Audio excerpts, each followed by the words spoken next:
मित्रांनो, स्वतः गाडी मालक किंवा ड्रायव्हर, तसं बराच ड्रायव्हर केलेला, गाडी घेऊन चालवण्यापेक्षा ड्रायव्हरी केलेली चांगली. No tension. विषय कसा आहे माहिती आहे का, गाडी जरी चालवत असला श्रीमंत माणूस लोकांची गाडी चालवण्यापेक्षा स्वतःचीच घेऊन चालवा. त्याची आईची गाड स्वतःची घेऊन चालवायला एवढी बेजारी आहे का नाही. कुठं गाडी खाली व्हाय ना, ये बघ माल भेटा ना, ट्रान्सपोर्टवाला बघ. आणि ट्रान्सपोर्टवाल्याला एक ट्रान्सपोर्टवाला 8 गाडी मालकाचा फोन जाते. तर सेठ काही प्रोग्राम आहे का, मग सेठ लावतंय बरोबर कामाला. 40,000 असन बाई, 35,000 दे राय. तर दुसरा म्हणतो 33 मध्ये मी जातो. 40 वर चाललं का 35 वर, 35 वर चाललं 33 वर. मग खाली काय, काहीच नाही. असलेलं भाडं सुद्धा खाली आणून सोडतात. आणि एखाद्यावर मार्केट स्लॅग झालं की ट्रान्सपोर्टवाल्याला माहिती गाड्याचा ढिगारा लागलेला आहे.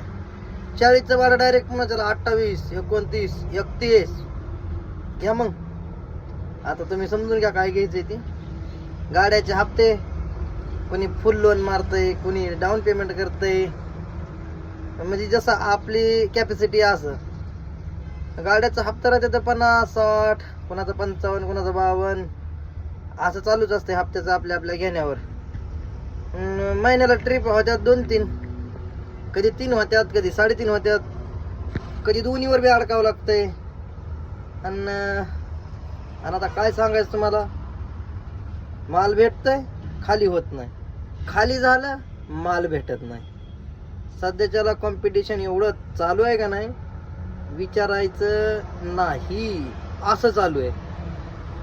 आता मार्केटच्या हिशोबानुसार ट्रान्सपोर्टवालेही कमवतात बरोबर त्यांच्या आयडियानुसार.